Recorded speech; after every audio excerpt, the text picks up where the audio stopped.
विडमो अरिहन्ताडं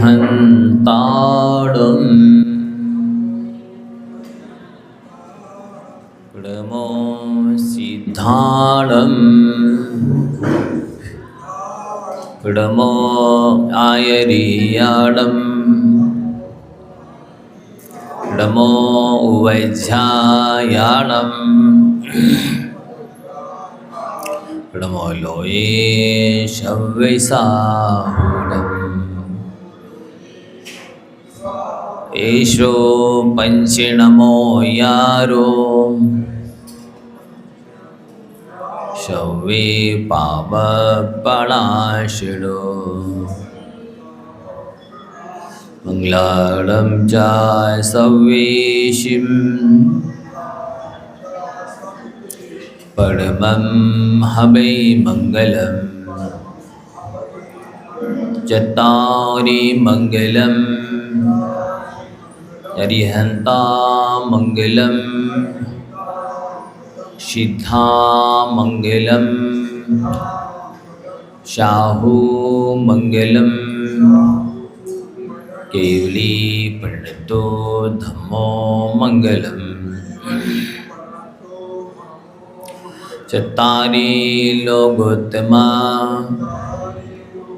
अरिहन्ता लोकोत्तमा सिद्धा लोकोत्तमा शाहु लोकोत्तमा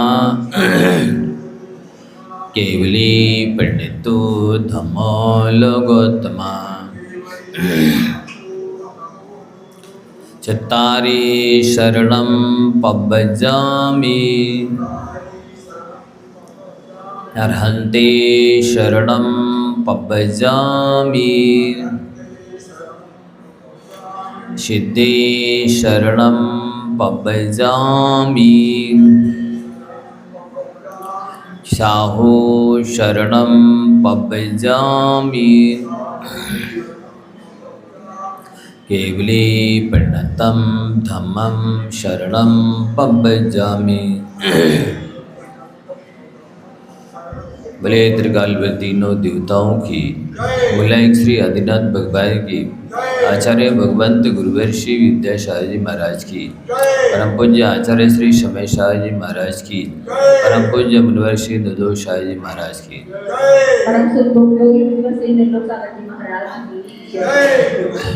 ओ ग्रंथराजपुर शास्त्री दिपाय में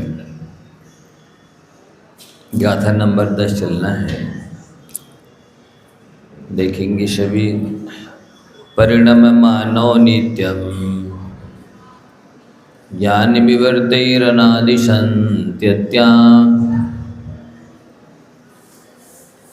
परिणामानां स्वेषां सबवति कर्ता च भोक्ता चे। परिणममानो नित्यं ज्ञान विवर्तैरनादिशन्त्यत्या परिणामानां स्वेषां सबवति कर्ता च भोक्ता चे। बोलो।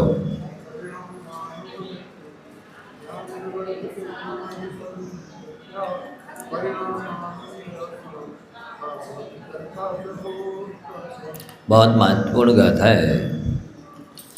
ये कहा जा रहा है, ये जीव, ये संसारी आत्मा, ये संसारी प्राणी जैसे परिणाम करते हैं, उन परिणामों की ये जीव करता होते हैं। मतलब कभी राग करता है तो राग का करता है, कभी द्वेष करता है तो द्वेष का करता है, कभी घृणा करता है, कभी नफरत करता है, कभी द्वेष करता है, कभी वैर करता है, कभी विरोध करता है, कभी बदले की भावना रखता है। तो उन भावों का ये जीव स्वयं करता है, और जब करता है इन भावों को, तो इनके भावों के माध्यम से जो कर्म बनते हैं, जिन पाप कर्मों का बंध होता है, उनका फिर ये भोक्ता भी होता है। संसारी प्राणी की ऐसी कुटेव है, ऐसी अनादिकालीन बुरी आदत है कि वो परिणाम तो खोटे करता है और फल अच्छा चाहता है। अपनी करनी आप करे सिर औरन की धरता। स्वयं खोटे भाव करता है, खोटे कर्म करता है, और जब खोटे पाप बनते हैं और उनका उदय आता है तो फिर दूसरों को दोष देता है। उनने हमारा काम बिगाड़ दिया, उनने हमारे काम में अंतराय डाल दिया, उनने हमें परेशान किया, उन्होंने हमारी चीज़ छुड़ा ली, वे हमें परेशान कर रहे हैं, हमारे काम नहीं बनने दे रहे हैं, वे हमारे लिए बाधा बने हुए हैं। वस्तुतः देखा जाए और उसने स्वयं पिछले जन्मों में दूसरे के कामों में बाधा डाली है, विघ्न डाले हैं, अंतराय डाले हैं, दूसरों के काम बिगाड़े हैं। इससे उसने अंतराय कर्म का बंध किया है और अब कर्म बंद करके जब कर्म उदय में आता है तो फिर दूसरों को दोष देता है। तो अपनी करनी आप करे सिर औरन की धरता है। ये सूत्र बहुत महत्वपूर्ण है। स्वयं कृतम कर्म यदात्मना पुरा फलम तदीयम लभते शुभाशुभम परेण दत्तम यदि लभते स्फुटम स्वयं कृतम कर्म निरर्थकम तदा। यदि ये जीव स्वयं किए कर्मों का फल ना भोगे, इसके द्वारा किए हुए कर्मों का फल तो दूसरे भोगें और दूसरे के द्वारा किए हुए कर्मों का फल ये जीव भोगे, ऐसा होने लगे तो फिर तो स्वयं के कर्म ही निष्फल हो जाएंगे। कोई अच्छा काम क्यों करेगा? कोई दान करेगा, पूजा करेगा, कोई तपस्या करेगा तो दूसरों के लिए हैं। बोलो, आपको लगता है कि ये संसारी प्राणी ऐसा हो जाएगा, दूसरों के लिए तपस्या करेगा, दूसरों के लिए दान देगा, दूसरों के लिए पूजा करेगा? नहीं। जब आप अपने लिए पुण्य कमाने के लिए पूजा करते हैं, दान देते हैं, स्वाध्याय करते हैं, तपस्या करते हैं, तो ये अपने आप सिद्ध हो जाता है कि इसका मतलब है स्वयं के किए हुए कर्मों का फल मिलता है, तभी तो आप दान पूजा स्वाध्याय तपस्या कर रहे हैं। यदि स्वयं के द्वारा किए हुए दान पूजा तपस्या का फल दूसरों को मिलने लगे तो ये जीव इतना उपकारी परोपकारी दयालु नहीं है कि दूसरों के लिए तपस्या करे, दूसरों के लिए दान देवे, परोपकार करे, अच्छे काम करे, कर ही नहीं सकता है। इस जीव की तो आदत ये है कि मान लो, जैसे कि एक कथा आती है, एक व्यक्ति ने मंत्र जाप किया और एक देवी को सिद्ध किया। देवी सिद्ध हो गई और उसने कहा मांग लो तुम्हें जो चाहिए हो, जो भी मांगोगे हम वो देंगे, लेकिन बात यह है कि पड़ोसी को दू न देंगे। जो चीज़ आपको मिलेगी जितनी मांगोगे उतनी मिलेगी, लेकिन पड़ोसी को दो नहीं मिलेगी। अब वो हैरान हो गया कि बताओ, हमने तो सिद्धि की है, जाप की है, और पड़ोसी ने कुछ भी नहीं किया, इसके बाद भी उसको दूसरा मिलेगा और हमें जब आधा मिलेगा। देखता हूँ वो बोलता है। अब कहने लगा ठीक है, मेरे आंगन में एक कुआं खुद जाए। अब पड़ोसी के आंगन में 2 खुद गए, इसलिए 2 खुदवा दिए उसने कि कम से कम किसी न किसी कुएं में तो गिरेगा, और अभी नहीं गिरेगा, चलो मेरी एक आँख फूट जाए। तो उसकी एक फूटी, उस पड़ोसी की दोनों फूट गई, क्योंकि डबल वाला काम जो भी इसके लिए होगा वो उसके लिए डबल होगा। तो मेरी भावना में वैसे पढ़ते हैं, देख दूसरों की बढ़ती को कभी न ईर्ष्या भाव धरो। लेकिन बाहर मंदिर के बाहर निकल करके सदैव ईर्ष्या भाव धरो, ये स्थिति होती है। दूसरों को बढ़ते नहीं देख सकता ये संसारी प्राणी, आगे बढ़ते हुए ऊपर उठते हुए नहीं देख सकता है। ये तो टांग खींचना जानता है। दूसरों की जितना बिगाड़ कर सके हमारे द्वारा हो जाए उतना वो करने की कोशिश करता है। और जब दूसरों के बारे में बुरा सोचता है, बुरा बोलता है, बुरा करता है, तो कर्मबंध स्वयं को होता है। और जो अशुभ कर्म बंद हुआ है, जब वो उदय में आते हैं तो कहता है कि महाराज जी बता दो हमने कौन से खोटे काम करे हैं, हमें कर्म सब तरह से परेशान कर रहे हैं। तो हम उनसे पूछते हैं कि जी बता दो कौन से नहीं करे। हैं? कौन से खोटे काम नहीं करे, कौन सी कसर लगाई है खोटे काम करने में। अब वो जो कर्म बंधे हैं तो उदय में तो आएंगे। अब बांधते समय तो हंस हंस के बांधे, तब हंस हंस के ही भोगो। भोगते समय क्यों रोते हो? हैं? रोगे तो फिर नए बनेंगे। तो ये सिस्टम है, चाहे वो तीर्थंकर हों और चाहे सामान्य व्यक्ति हो, चाहे पशु हो, चाहे नारकी हो, चाहे देव हो। तीर्थंकर भी नहीं बचे अंतराय फल पाने से, मित्र हरि हो जाए जगत में अशुभ कर्म के आने से। ये नियम है कि जो मित्र होता है वही पाप कर्म के उदय में शत्रु बन जाता है। जो कमल जल में खिलता है, यदि वो अपनी नाल को छोड़ दे, वे स्थान से हट जाए, गिर जाए, तो वही पानी फिर उस कमल को गलाएगा, और ज़मीन में गिर जाए तो वही सूरज उसको जलाएगा। जो सूरज अभी खिला रहा था और पानी उसको जीवन दे रहा था। तो जो चीज़ें पुण्य कर्म के उदय में जीवन देती हैं, पाप कर्म के उदय में वही चीज़ें प्राण ले लेती हैं। सगे माता पिता शत्रु जैसा व्यवहार करने लगते, और की तो बात छोड़ो। सगे भाई, अरे और ये तो सब दूर की चीज़ें हो गई। अंधेरे में तो अपने शरीर की परछाई भी अपना साथ छोड़ देती है। जब बुरा वक्त आता है तो स्वयं की पुतली भी फिर जाती है, घूम जाती, पलट जाती है। और की बातें क्या करते हो? ये समझता नहीं व्यक्ति। इसलिए यहाँ पर बताया जा रहा है कि देखो, इतिहास पढ़ोगे, प्रथमानुयोग पढ़ोगे, कथा चरित्र पुराण पढ़ोगे तो पता चलेगा कि कैसे स्वयं की वे कर्मों का फल भोगा है महापुरुषों ने। कल दोपहर की क्लास में परसों बताया था, एक दिन आप लोग नहीं थे, क्या बताया कि जो महापुरुष पांडव आदि थे, जब जुए में सब हार गए और अंत में क्या हुआ, राजपाट हारने के बाद, सिंहासन हारने के बाद, मुकुट हारने के बाद भाइयों को दांव पे लगा दिया, पत्नी को दांव पे लगा दिया, और इसके बाद में 12 वर्ष का वनवास भी इस शर्त पे भी लग गए, और एक वर्ष का अज्ञातवास ये भी शर्त मंजूर कर ली। तब क्या स्थिति हुई उनकी देखो जरा। चोरों की तरह छुपे छुपे घूम रहे जंगलों में। कहाँ तो राजाधिराज सम्राट धर्मराज युधिष्ठिर, और कहाँ चोरों की तरह कोई पहचान ना ले, जानने ले कि ये कौन है, कहाँ रह रहे हैं। नहीं तो फिर 12 वर्ष का वनवास, ये शर्त। तो जो राजाधिराज थे वही दूसरे की अमनिमी कर रहे थे। जो भीमसेन थे, हजारों लाखों को पछाड़ने की क्षमता रख रहे थे, वही दूसरे के यहाँ रसोई का काम कर रहे थे। हैं?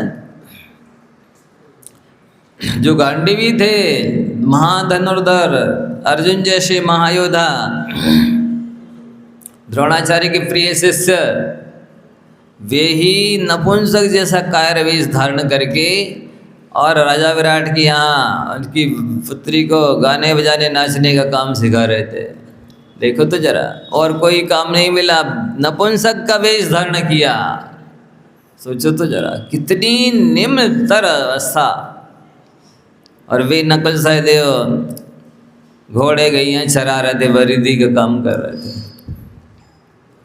विचार किया कभी कि खोटे कर्मों का फल कैसा होता है, किस तरह से भोगना पड़ता है, कैसी मजबूरी, कैसी दिनहीन अवस्था हो जाती है, किस तरह की दशा दुर्दशा भोगनी पड़ती है। और ये भी बताया था कि जिस वन में भटक रहे थे पांडव, ना समय पर भोजन मिल रहा था, ना पानी मिल रहा था, ना बैठने के लिए कोई जगह थी, ना सोने के लिए जगह थी। तो अचानक उसी वन में मुनि संग आ गया। पहले देख करके बड़ा अच्छा लगा, हर सुबह कि मुनि संग के दर्शन हो गए अचानक, और भाग्य माना। अगले ही क्षण दिन हो गए कि बताओ, हमारे पास इतनी स्थिति भी नहीं है कि चौका लगा के आहार करा सके, कुछ भी नहीं है। अंदर ही अंदर दुखी होने लगे। देखो कैसा दुर्भाग्य गया है हृदय में। तो मुनिराज अवधिज्ञानी थे, वह समझ गए कि धर्मराज युधिष्ठिर, हम जानते हैं आपकी धार्मिकता को, चिंता ना करो, कर्मोदय ऐसा सबके आते रहते हैं, बोल के आगे बढ़ गए। तो जब साधु भूखे प्यासे सामने से निकल जाएं, सच्चे श्रावक जो होते धर्माता सम्यक दृष्टि, उनके लिए तो मरना हो जाता है। तो बंधुओं, ये अपन को समझना है कि हम जैसा बीज बो रहे हैं उसकी फसल हम ही को काटना है। ये गाथा नंबर 10 कह रही है कि परिणाम मानव नित्यम ज्ञान विवर्तिर अनादि संतत्या परिणामानाम स्वेशाम स भवति कर्ता च भोक्ता च। निरंतर 24 घंटे भाव करता रहता है ये जीव। एक क्षण के लिए ऐसी कोई अवस्था नहीं है जिस समय कोई परिणाम ना करता हो, कोई भाव ना करता हो। एक क्षण के लिए नहीं, अनादिकाल से निरंतर कुछ ना कुछ सोचता ही रहता है। जब एक इंद्रिय आदि अवस्थाओं में होता है उस समय मन नहीं होता है, तब भी सोचता रहता है। भावों से तो परिणाम तो आद रौद्र रूप होते ही रहते हैं। ऐसा नहीं है कि मन के माध्यम से आद रौद्र ध्यान होता है, बिना मन के भी आद रौद्र ध्यान होता है। तो ये सोचता ही रहता है। पर अफसोस ये है कि अपना मन पराये बारे में सोचता है। क्या कहा? अपना मन पराये बारे में सोचता है। अपना मन अपना काम नहीं करता है, अपने काम में नहीं आता है। और पढ़ते रहते हैं जिनवाणी स्तुति प्रवचन के बाद, जो जिनवाणी और न दर्द सैनी हो के असैनी है। स्वयं अपने लिए कह रहा है कि हम जिनवाणी के यदि हृदय में धारण नहीं कर रहे हैं तो हम सैनी होते हुए भी असैनी के समान हैं। असैनी पंचेंद्रिय की तरह हैं, और असैनी तो पशु होते हैं। मनुष्य तो असैनी होते नहीं होते। मनुष्य असैनी, देव असैनी होते हैं, नारकी असैनी होते हैं? नहीं होते। पंचेंद्रिय सैनी ही होते हैं। असैनी तो पशु होते हैं। विकलात्रय कहलाते एकदम। विकलात्रय 2 इंद्रिय 3 इंद्रिय हैं, 4 इंद्रिय हैं, लेकिन जिसकी सभी इंद्रियां और मन में विकल ही तो हैं। संज्ञा भले रख दी विकलात्रय, 2 3 4 इंद्रिय के विकलात्रय का, ले भी विकल ही है, मन से विकल है। तो ये कहा जा रहा है आपका मन है पर जो कुछ नहीं सोच सकते हो, ये कंडीशन है, शर्त है। उल्टा सीधा सोचोगे तो इसकी सजा मिलेगी। आद्राद्र ध्यान करोगे इसकी सजा मिलेगी। आप कहोगे हम नहीं भोगेंगे, हम सजा लेने तैयार नहीं हैं, तो आपकी नहीं चलेगी। आपने सोचा क्यों? मन में इसलिए मिला था क्या? नहीं, हमारा मन है, हम कुछ भी सोच सकते हैं। अरे जब लोक में देखा जाता है जिस बेटी को आपने पैदा किया है उसके साथ दुर्व्यवहार नहीं कर सकते हो, व्यभिचार नहीं कर सकते हो। करोगे तो आपको पार्लियामेंट गवर्नमेंट सजा देगी। बोलो देती कि नहीं देती? नहीं, हमारी बेटी है, हम कुछ भी कर सकते? नहीं कर सकते। कैसे करोगे? इसी तरह आपका मन है, आप जो कुछ भी नहीं सोच सकते हैं। सोचना है तो आत्मकल्याण के बारे में सोच सकते हो, परोपकार के बारे में सोच सकते हो, यहाँ तक तो ठीक है। लेकिन आप ना अपने बारे में बुरा सोच सकते हो, ना दूसरे के बारे में बुरा सोच सकते हो। अपने बारे में भी बुरा सोचोगे तो भी सजा मिलेगी, भले मन आपका है। और दूसरे के बारे में बुरा सोचोगे तो भी सजा मिलेगी, भले आपका मन है। जो कुछ भी नहीं कर सकते, इतना नियम है, ये सिस्टम है, ये व्यवस्था है। तो यही कहा जा रहा है कि अनादिकाल से प्रणम मानव नित्यम ज्ञान विवर्त अनादि संतत्या। ज्ञान की विवर्त माने विभाव पर्याय। ज्ञाता दृष्टा स्वभाव में यदि रहता तो अंतर्मूर्त में केवल ज्ञान हो जाता। जानने देखने मात्र का काम करता, उसके साथ साथ राग द्वेष घृणा ईर्ष्या मद मत्सर बैर विरोध लोभादि परिणाम नहीं करता तो कर्मबंध होते ही नहीं। तो जानने देखने मात्र का काम किया नहीं उसने, राग द्वेष किए। इसलिए अनादि संतत्या, अनादि परिपाटी से, अनादि काल से ये कर्मबंध करता चला आ रहा। क्या कैसे कर रहा है? पंचास्तिकाय में कुंदकुंद स्वामी ने लिखा, जो खलु संसारत्थो जीवो तत्तो देहोदि परिणामो परिणामादो कम्मम कम्मादो होदि गदिषु गति गति मदि गदश्च देहो देहादो इंद्रियाणि जयन्ते तेहिद विषय ग्रहणम तत्तो रागो अदोषो वा। जावति जीवस्येवं अनादिर्नर्दनो सन्नर्दनो वा। वो लिख रहे हैं इस जीव संसार में है तो क्या करता है? परिणाम करता है। कुछ ना कुछ विकल्प करता है, राग द्वेष करता है। जो खलु संसार अथो जीवो दत्तो दो परिणाम, परिणामादो कम। जब परिणाम करेगा तो कर्मबंध तो होना ही है। खोटे भाव करोगे खोटे कर्म बनेंगे, अच्छे भाव करोगे अच्छे कर्म बनेंगे। तो कर्म बंधते हैं। कर्मों का बंध होने से क्या होता है? शरीर मिलता है। शरीर में क्या मिलता है? इंद्रियां मिलती हैं। इंद्रियों से क्या करता है? विषयों का ग्रहण करता है। विषयों के ग्रहण करने में क्या होता है? राग अथवा द्वेष होता है। राग द्वेष करता है तो क्या होता है? फिर कर्म बंध होता है। कर्म बंध करता है तो फिर क्या होता है? फिर एक गति से दूसरी गति में जाता है, फिर वहाँ शरीर मिलता है, फिर वहाँ इंद्रियां मिलती हैं, फिर वहाँ विषयों को ग्रहण करता है, फिर राग द्वेष करता है, फिर कर्म बंध करता है, फिर दूसरी गति में जाता है। ये अनादि संतत्या, अनादि परिपाटी से इस तरह से ये जीव भ्रमण कर रहा है, भटक रहा है। और ये किसी किसी जीव के अनादि अनंत भ्रमण चलता है। सोचो उन जीवों के बारे में, सोचो जो अभव्य हैं, अनादि काल से संसार में है, अनंत काल तक संसार में ही रहेंगे और यही जन्म मरण करते रहेंगे। उनके बारे में सोचो, बेचारों को कितना कष्ट सह लिया है और कितना सहना बाकी है, हैं? जो भव्य हैं वे तो पुरुषार्थ कर सकते हैं और इस संसार चतुर्गति से छूट करके पंचम गति को प्राप्त कर सकते हैं। उनको तो ये अवसर है, मौका है, चांस है, भी सुलट सकते हैं चाहे तो। कैसे चाहे तो? जैसे भोजन मिलता भाग्य से है, पर पेट तो पुरुषार्थ से ही भरता है। क्या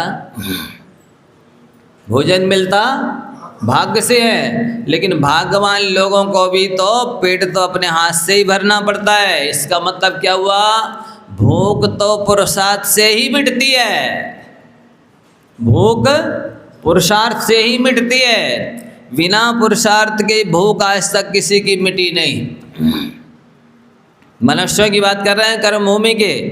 ने आपका भोग भूमि में कल्प वृक्ष है तो या स्वर्गों में तो कंठ से अमृत झरता है, नहीं वहाँ से मोक्ष भी नहीं मिलता। तो नरक से भी नहीं, भोग भूमि से भी मोक्ष नहीं मिलता। मोक्ष जहाँ से मिलता है वहाँ की बात चल रही है। यहाँ कर्म भूमि में भोजन भाग्य से मिलता है और पेट पुरुषार्थ से भरता है। इसका मतलब ये है कि आपकी तृप्ति, क्षुधा का नाश तो पुरुषार्थ से ही होगा और हुआ है। तीन तरह के लोग होते हैं। एक तो वो होते हैं जो कोई भी काम शुरू तो करते हैं, नहीं शुरू ही नहीं करते, भैया विघ्न बाधाएं आएंगी, पता नहीं सफलता मिलेगी कि नहीं मिलेगी, क्या होगा, ऐसे ही सोचते रहते और कार्य शुरू ही नहीं करते हैं। दूसरे तरह के लोग वो होते हैं कि जो काम शुरू तो कर देते हैं, लेकिन जैसे ही थोड़ी सी विघ्न बाधाएं आई छोड़ छाड़ के दूर हो जाते, भैया अपने बस की नहीं है। जैसे मान लो एक व्यक्ति तो है, उसको पानी की ज़रूरत तो है, अरे पता नहीं यहाँ पानी है कि नहीं है, कौन खोद है। दूसरा व्यक्ति दिखवाया, क्यों भाई यहाँ पानी है? बोले हाँ हाँ इतनी जगह में पानी है। उसने खोदना चालू किया, पत्थर आ गया, अरे पत्थर है यहाँ नहीं है पानी, छोड़ो छाड़ो। और उसने थोड़ा बहुत खोदा और जहाँ पत्थर आ गया वहीं पर छोड़ दिया। और तीसरी तरह के लोग वो होते हैं जो प्री प्लानिंग के साथ कार्य शुरू करते हैं और विघ्न बाधाएं बार बार आने पर भी डटे रहते हैं, पुरुषार्थ करते रहते हैं और उस पत्थर को फोड़ करके, जमीन को खोद करके, पानी निकाल करके आनंद से ठंडा पानी पीते हैं। इसी तरह तीन तरह के लोग होते हैं। वे कुछ तो बैठे ही रहेंगे, पता नहीं कैसे करेंगे, कब करेंगे, कहाँ करेंगे, सफलता मिलेगी कि नहीं मिलेगी, हमसे नहीं होगा, बैठे रहेंगे अजगर की तरह। दूसरे पे हैं थोड़ा बहुत करेंगे और बस जरा सी विघ्न बाधा आएगी छोड़ छाड़ देते हैं। तो तीसरे तरह के लोग बनना है आपको कि कितनी विघ्न बाधाएं आए इसके बाद भी प्री प्लानिंग के साथ कार्य शुरू करो और करते ही चले जाओ। क्यों करते चले जाएं जब विघ्न बाधाएं आ रही हैं? तो इसलिए करते चले जाओ कि भाग्य हमेशा हमेशा पुरुषार्थ की परीक्षा लेता है। आप मोम के बने हैं कि मिट्टी के बने हैं कि पत्थर के बने हैं कि लोहे के बने हैं, कैसे बने हैं इस बात की भाग्य पुरुषार्थ की परीक्षा लेता है। मोम के बने होगे तो जरा सी आँच में पिघल जाओगे, मिट्टी के बने होगे तो थोड़ी सी ठोकर में फूट जाओगे, पत्थर के बने होगे तो थोड़ा मेहनत करनी पड़ेगी सामने वाले का, और लोहे पुरुष होगे तो अटल रहोगे, दृढ़ रहोगे। इसलिए स्टील बॉडी बनो, लोहे पुरुष बनो। वस्तुतः ध्यान से सुनना, दिमाग जब कमज़ोर होता है तो परिस्थितियाँ समस्याएं बन जाती हैं। दिमाग जब कमज़ोर होता है तो परिस्थितियाँ समस्या बन जाती हैं, और दिमाग जब स्थिर होता है तो परिस्थितियाँ चुनौतियाँ बन जाती हैं।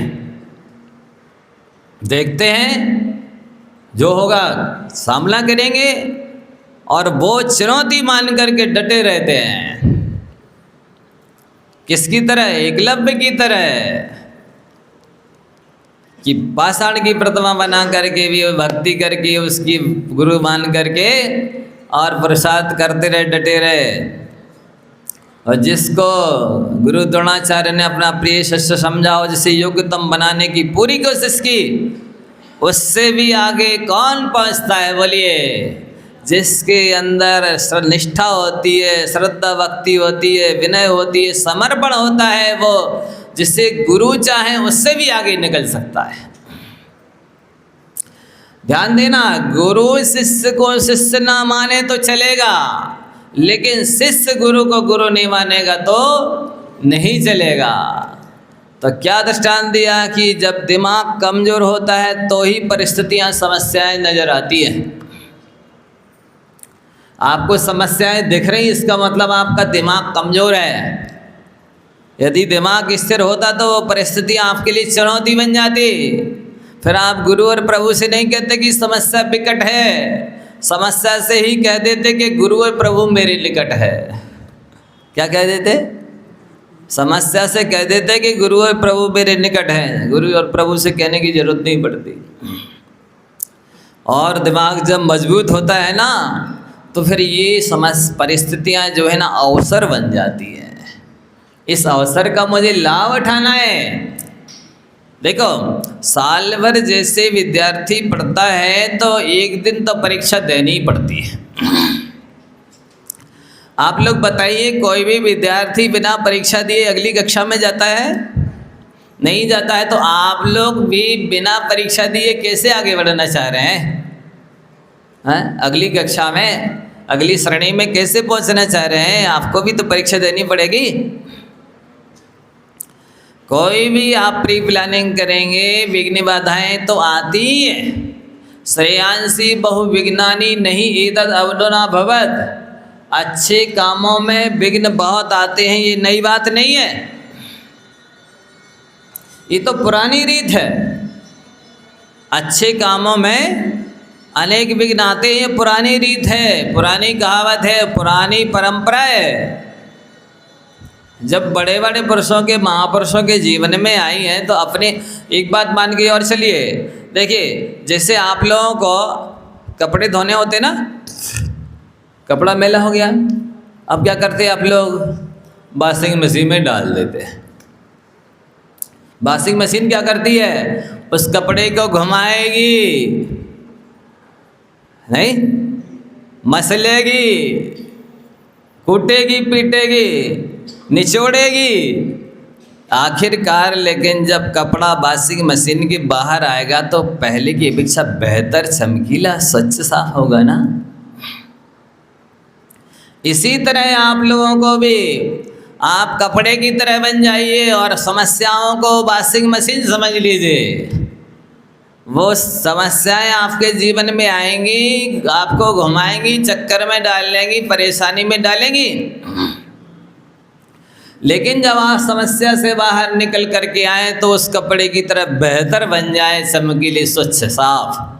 मतलब आपको उस परिस्थिति से, उस कठिनाई से, समस्या से शिक्षा लेना चाहिए, अनुभव लेना चाहिए कि ये हमसे क्या कह रही, अभी आपका पुरुषार्थ अधूरा है। आप ये मान के चलिए सफलता तब तक नहीं मिलती जब तक पुरुषार्थ पूरा नहीं होता। कार्य सिद्धि नहीं हो रही, इसका मतलब ही है कि कहीं ना कहीं पुरुषार्थ में कमी है। मैथमेटिक्स में क्या होता है, आपको कोई हल निकालने के लिए दिया गया, यही हल ठीक नहीं निकल रहा, तो आपकी मेथड में गुणा भाग में कहीं ना कहीं गड़बड़ी है, तभी तो हल नहीं निकल रहा। नहीं बता, आप लोग तो पढ़े लिखे तो हैं ही सब लोग, हैं? हल कब तक नहीं निकलता बताओ? जब का आपकी मैथमेटिक्स की जो गणित है, जो प्रोसेस है, प्रक्रिया है गुणा भाग की, वो सही नहीं होगा तो हल नहीं निकलेगा। और जैसे ही सही होगा आपकी प्रक्रिया गुणा भाग निकालने की, हल निकल आता, अब मिला लो, उसमें हल लिखा रहता है। इसी तरह से हर व्यक्ति के जीवन में समस्याएं आती हैं और वे सफलता तब तक नहीं दिलाती जब तक आपकी प्रक्रिया अधूरी रहती है, पुरुषार्थ अधूरा रहता है। हर व्यक्ति सफलता चाहता है, लेकिन वो अपनी प्रोसेस को नहीं देखता है, प्रक्रिया को नहीं देखता है कि हमारे पुरुषार्थ में कहाँ कमी है, हमारी विधि में, विधान में कहाँ गड़बड़ी है। उसको सुधारना चाहिए। व्यक्ति कभी भी नुकसान में तो रहता ही नहीं। उसने कोई काम किया तो या तो सफलता मिलेगी, और सफलता नहीं मिलेगी तो अनुभव मिलेगा। हानि घाटा क्या है? घाटे में रहता नहीं व्यक्ति। देखो एक बात और सुन लो ध्यान से, यदि आपकी दृष्टि गुणों की तरफ है तो किसी भी प्रसंग में घाटा है ही नहीं। ना समय खराब होता है, ना कोई घाटा होता है। आपकी दृष्टि गुणों की तरफ होना चाहिए। गुणों की ओर देखेंगे तो हर जगह से आपको बेनिफिट दिखाई देगा, लाभ दिखाई देगा। लेकिन जब हमारी दृष्टि अवगुणों की ओर चली जाती है, या हम गुणों को ग्रहण करने की क्षमता नहीं रखते हैं, अरे यहाँ से चलो, कोई दम नहीं है, कुछ लाभ नहीं हो रहा, वो व्यापार को, वो स्थान को, वो संगति को, वो उस चीज़ को छोड़ देता है। और यदि उसकी दृष्टि गुणों पर रहे कि नहीं नहीं ये तो लाभ है ही, कम से कम सत्संगति हो रही है, पुण्य का बंद हो रहा है, विषय मान लो कदाचित कोई एक आध गाथा नहीं आई समझ में तो कोई बात नहीं, साता वेदनी आदि पुण्य प्रकृतियों का बंध तो हो ही रहा है ना। सत्संगति हो रही है, संस्कार मिल रहे हैं, शिक्षा मिल रही है, और कोई भी बात, कोई भी काम एक बार में यदि नहीं बना तो कुछ अनुभव तो हासिल हुआ, कुछ प्रक्रिया तो जानी मानी समझी। भाई आप लोगों ने जिस समय महिलाएं बताएं अच्छा साड़ी पहनना शुरू किया था, पहली बार न बनने लगी थी पहनते, जब कपड़े आपसे पहली बार में पहनते नहीं बन रहे हैं तो ये जिनवाणी एक बार में कैसे समझ में आ जाएगी? है बार बार पढ़ना चाहिए, सुनना समझना चाहिए, तो अपने आप बनने लगेगा। आप कंप्यूटर जैसा विषय क्या जन्म से पेट से सीख के आए? कंप्यूटर क्लासेस कर रहे हैं सीखने समझने के लिए, तो समझने लिए समझ गए और खोलने लग गए, चलाने लग गए। मोबाइल है, लैपटॉप है, मैथमेटिक्स है, पॉलिटिकल साइंस है, इतिहास है, सारी चीज़ें थोड़ी दिमाग में पहले से रहती है। लेकिन व्यक्ति मेहनत करता है, पढ़ता है, सुनता है, समझता है, तो उस विषय में महारत हासिल कर लेता है, उसमें सक्सेस हो जाता है, सफल हो जाता है। नहीं, बाकी के क्षेत्रों में तो पूरी ताकत लगाते हैं। ये धर्म क्षेत्र में एक आध बार में सहज में समझ में आ गई तो ठीक, नहीं वो अपने बस की नहीं है। इसीलिए तो आज तक अंगूठा छाप बने रह गए। यदि इस विषय में आप पुरुषार्थ करेंगे तो ये बात अच्छे से सिद्धांत समझ लो। ये क्या बता रहिएगा था, ये जीव सदैव भाव करता है, प्रणाम करता है, पर इसको स्वयं ये ध्यान नहीं रहता है, ये होश नहीं रहता है कि हम क्या सोच रहे हैं, इन भावों का फल क्या होगा। हम आर्थ ध्यान कर रहे हैं, रौद्र ध्यान कर रहे हैं, दूसरे के बारे में बुरा सोच रहे हैं, विषय कषाय में लग रहे हैं, आरंभ परिग्रह में लग रहे हैं, इनका फल क्या होगा। इन परिणामों का परिणाम यानी रिजल्ट क्या निकलेगा, विचार ही नहीं करता। कोई भी काम करने लग जाएगा, हम क्यों कर रहे हैं, सवाल ही नहीं उठता। ये कितनी बड़ी कमजोरी है व्यक्ति की कि कोई काम कर रहा है तो सवाल उठना चाहिए कि क्यों कर रहे हैं।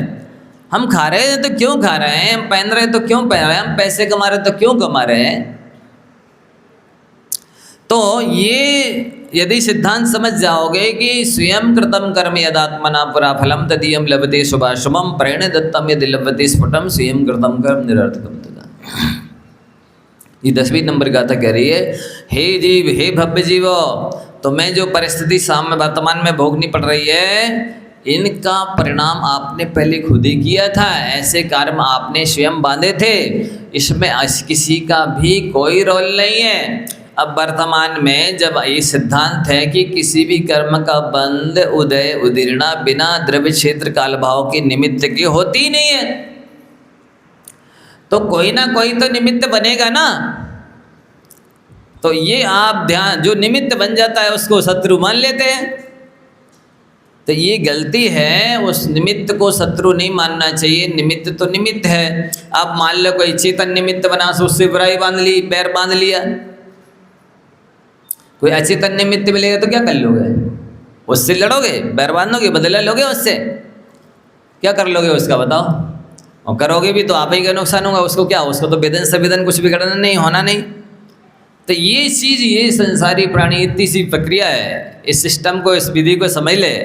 ये कर्मबंध की प्रक्रिया क्या है, तो दूसरों को दोष नहीं देवे, सारे बैर विरोध मिट जावे, सारे बदले लेने की भावना मिट जावे। किसी ने भी अपमान किया है तो आपके पाप कर्म का उदय था, वो तो निमित्त बना है। अब आपने बैर बांध लिया, इसने मेरा अपमान किया, मैं भी देखता हूँ। किसी के निमित्त से आपकी हानि हो गई और आपने बैर बांध लिया, इसने मुझे नुकसान पहुँचाया। किसी के निमित्त बनने से आपको वो अंतराय बन गया, आप वो काम, कोई काम नहीं कर सके, इसने मुझे नहीं करने दिया, मेरा काम नहीं होने दिया। तो आप समझ ही नहीं रहे हैं, बिना आपके कर्म के उदय के कोई कुछ नहीं कर सकता। हानि लाभ जीवन मरण यश अपयश विधि हाथ। हानि हो रही है तो अंतराय कर्म के उदय से हो रही है, लाभ हो रहा है तो लाभांतराय कर्म के क्षय सम से हो रहा है, जीवन है तो आयु कर्म के उदय से है, और मरण है तो आयु के क्षय से है। यश हो रहा तो यशस कीर्ति नाम कर्म के उदय से हो रहा है, अपयश हो रहा तो यशस कीर्ति नाम कर्म के उदय से हो रहा है। तो ये सारा कर्मों के हाथ में जब है तो आप दूसरे से क्यों बैर बांध रहे हो, दूसरे से विरोध क्यों कर रहे हो, दूसरे से बदला लेने की भाव क्यों कर रहे हो। आप अपनी कर्मों का फल समता से भोगोगे तो नए कर्म नहीं बनेंगे और पुराने कर्मों की नजरा हो जाएगी। यही तो ये गाथा कह रही है कि आपने जैसे भाव किए आप उसके करता हैं, और जब करता है तो भोगता भी आपको बनना पड़ेगा, उन कर्मों का फल भी भोगना पड़ेगा। सब भगवती करता चे भोगता चे। हाँ नहीं, अजीब अवश्य है, लेकिन भाव तो आपने किए, भाव आपने किए हैं तो भाव करता माने जाएंगे। अजीब तो था, है और रहेगा। पहले भी था अजीब, पहले तो नहीं चिपका आपकी आत्मा के साथ, पहले तो उसने दुख नहीं दिया आपकी आत्मा को। कब दिया, जब आपने खोटे भाव किए, तभी वो आपकी आत्मा के साथ बना, तभी वो आपको उदय में आके फल दे रहे हैं, तो उसकी गलती मानी जाएगी कि आपकी। कर्म विचारे कौन भूल मेरी अधिकाई, अग्नि सह घनघात लोहे की संगति पाई। कर्म विचारे कौन, वे तो जड़ है। जैसे अग्नि ने लोहे की संगति की, तभी उस अग्नि को पीट रहा है कोई। यदि वो लोहे की संगति नहीं करती अग्नि, तो अग्नि को कोई पीट सकता है, बताइए, बोलो, अग्नि को कोई पीट सकता है? यदि वो लोहे की संगति नहीं करे तो। इसी तरह से इस आत्मा को कोई पीट सकता है यदि ये शरीर की संगति नहीं करे। कर्मों ने अपना फल देने के लिए ही आपको शरीर दिया है कि शरीर धारण करो बेटा, इसके बिना तो हम तुम्हें पीटे नहीं पाएंगे, सजा नहीं दे पाएंगे। इसलिए कर्मों ने ये चोला पहनाया पीटने के लिए आपको। ये शरीर जब तक रहेगा तब तक सुखी होने की कोशिश मत करना, क्योंकि सारे दुखों की खान तो ये शरीर ही है, इसके रहते हुए आप सुखी कहाँ से हो जाएंगे। इसलिए शरीरातीत होने की प्रक्रिया अपनाना है। अशरीरी हो जाओ, सिद्ध बन जाओ, फिर कोई दुखी नहीं करेगा आपको। अशरीरी होना हम मनुष्य में हमारा सबका लक्ष्य होना चाहिए। ये परम और चरम उद्देश्य होना चाहिए, लक्ष्य होना चाहिए कि हमें मनुष्य पर्याय जैन कुल आत्मकल्याण करने के लिए मिला है। हम नहीं कर रहे हैं तो ये हमारी कमजोरी है, ये हमारे ज्ञानावन कर्म का उदय है, मोहिनी कर्म का उदय अज्ञान है। को सुख को दुख देत है, कर्म देत झकझोर, उर्जे सुरजे आप ही ध्वजा पवन की जोर। पवन का निमित्त हवा का निमित्त रहता है, वस्तुतः तो ध्वजा अपने आप ही उलझ जाती है, अपने आप ही सुलझ जाती है। अब वो निमित्त पर टूटने लगोगी, हवा ने उलझा दिया तो हवा तो चलती रहती है, हमेशा थोड़ी उलझाती है, सुलझ भी तो गई। तो ये आपको प्रक्रिया सिस्टम समझना है कि आप स्वयं ही अपने अच्छे बुरे कर्मों की कर्ता भी हैं और भोक्ता भी हैं। कर्ता मात्र बने और भोक्ता ना बनना चाहे, ऐसा हो नहीं सकता। कर्म करोगे तो फल तो भोगना ही पड़ेगा। और वस्तुतः कर्मण्येव अधिकारस्ते मा फलेषु कदाचन। हाँ जाते ना, जैसे कर्म करोगे वैसे कर्म आपके साथ जाएंगे भवांतर में, दूसरी गति में। जैसे लाखों गायें खड़ी हो में बछड़ा छोड़ोगे तो बछड़ा अपनी माँ के पास ही जाएगा। उनमें ऐसा है निमित्त नैमित्तिक संबंध। कर्मों में परिणमन करने की क्षमता है और जीव में उनको कर्मरूप परिणमाने की क्षमता है। इसलिए वो कर्मरूप जब परिणमन कर जाते हैं अपने भावों का निमित्त पा करके, तो उनमें क्षमता आ जाती है, कैपेसिटी आ जाती है। जैसे ये गुड़ है, महुआ है, आटा वगैरह मिला दो ना तो उनमें मादक पने की शक्ति आ जाती है, शराब बन जाती है, फिर वो नशीली हो जाती है, आपको नशा उत्पन्न करने लगती है। लेकिन आपको ही नशा उत्पन्न करेगी, जिस बॉटल में आप शराब रखोगे बॉटल ही नाचने लग जाएगी। आप में वैसी क्षमता है, आप मादक पदार्थ का सेवन करेंगे तो आपको नशा चढ़ जाएगा और आप झूमने लग जाएंगे, विपरीत परिणमन करने लग जाएंगे।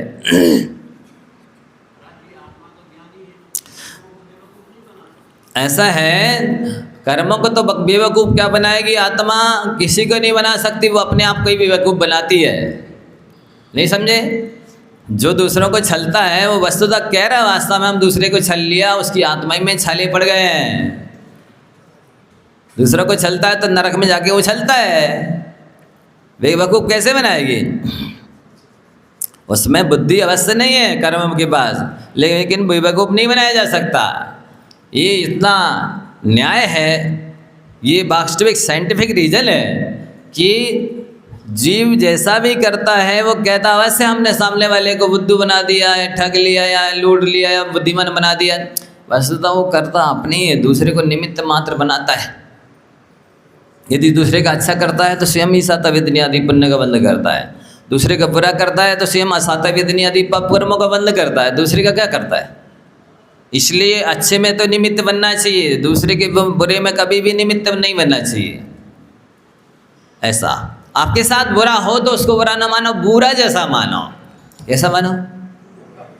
शक्कर का बुरा होता है ना, आपके साथ कोई बुरा करे तो उसको बुरा जैसा मानो, तो आपके कर्म की नजरा होगी। और आप दूसरे के साथ बुरा करोगे तो आपका बुरा अवश्य होगा। ये सिस्टम है, नियम है। तो यही आगे प्रक्रिया बताई जा रही है। सर्व विवर्तो तीर्णाम यदा स चैतन्यमचलमाप्नोति भवति तदा कृत्कृत्या सम्यक पुरुषार्थ सिद्धिमापन्ना। बहुत अद्भुत गाथा है। देखो, कोई भी पदार्थ संसार का ना अच्छा है ना बुरा है, पदार्थ तो जैसा ही है वैसा है। दृष्टांत के माध्यम से समझाते हो, अच्छा बुरा किसी नहीं है। जैसे मान लो आपको ठंडी अगनपूस की ठंडी है, संबे शिखर जी की वंदना करनी है। अब आपकी नींद खुल गई, मान लो वंदना के विकल्प की वजह से 12-1-2 बजे, आपने पल्ली के बाहर हाथ निकाल, और ये बहुत ठंडी है, पल्ली के बाहर हाथ नहीं निकाला जा रहा है, पहाड़ के ऊपर कैसे चढ़ेंगे? वंदना नहीं हो सकती है। अब क्या किया? अच्छे बढ़िया गर्म कपड़े पहन लिए, जितने भी थी बनियान है और भी जो भी जैकेट वगैरह पहन ली, कोट पहन लिया, गलाबंद बांध लिया, टोप भी लगा लिया, ग्लव्स, हाथ पोस, पैर पोस, मोजे इत्यादि सब पहन लिए। अब वंदना कर सकते हैं। आप निकल गए वंदना करने के लिए और 100-200 सीढ़ी चढ़े, और ये गर्मी लग रही है, ये कहाँ से ले आए कपड़े? दूसरे को साथी को सब नाले लगे, भैया पकड़ो ये, हम नहीं पकड़े, ये गाय को पहन के आए, आप ही संभालो। बोलो, वे उन्हीं कपड़े अच्छे हैं कि बुरे? अभी नहीं, भी तो ऐसा हो ही नहीं सकता, पहले अच्छे थे अब बुरे हो गए। उसमें लिखा है क्या एक साइड अच्छे और दूसरे साइड बुरे? बोलो, कोई परमाणु बदल गए? पहले भी वैसे ही थे कमरे के अंदर जब आप थे, अभी भी वैसे ही है। लेकिन पहले अच्छे कह रहे थे, अब बुरे कहने लगे। चलो उतार लिए, कमर से बांध लिए, किसी तरह लटका कर ले गए। अब कुंथनाथ भगवान की टॉक पर पहुँचे, अरे बहुत तेज ठंडी चल रही है, कपड़े जल्दी से फिर पहन लिए। अब बताओ अच्छे कि बुरे हैं? वस्तुतः कपड़े तो जैसे थे पहले भी थे, अभी भी वैसे ही हैं। ये तो उस व्यक्ति की, संसारी व्यक्ति की स्वार्थ प्रवृत्ति ही काम करती है। स्वार्थ सिद्ध होने लगा तो अच्छे हैं, नहीं होने लगा तो बुरे हैं। दूसरा दृष्टांत समझाए, अच्छे बुरे नहीं है पदार्थ, ये सिद्ध करना है मुझे।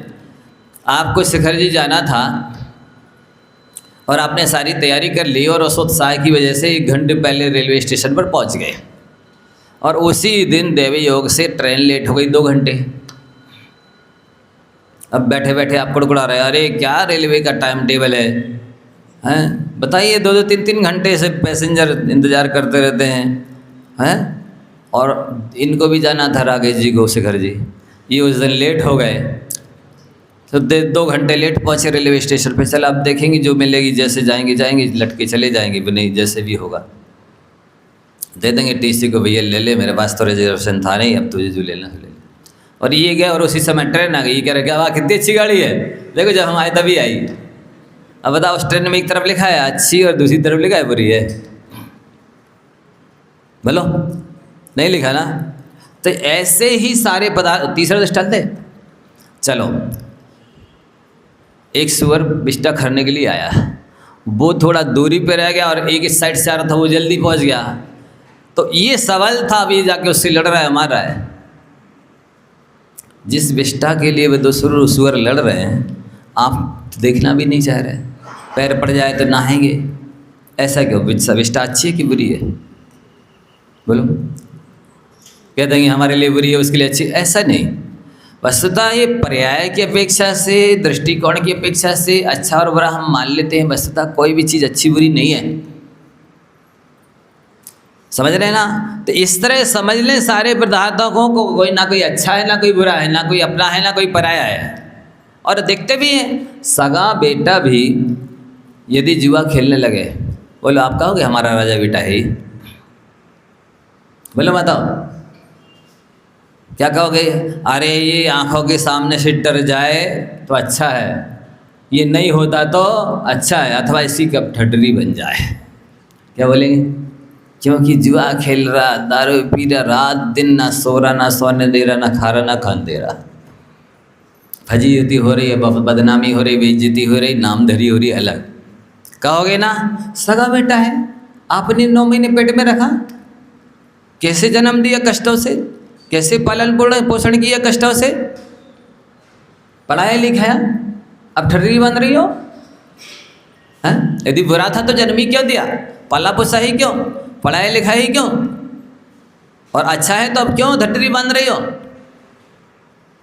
तो ये स्वार्थ सिद्ध होता है तो पराया भी अपना लगता है, और स्वार्थ सिद्ध नहीं होता है, व्यवधान बनता है तो अपना भी पराया लगता है। ये तो सारा स्वार्थ पर टिका है संसार का खेल।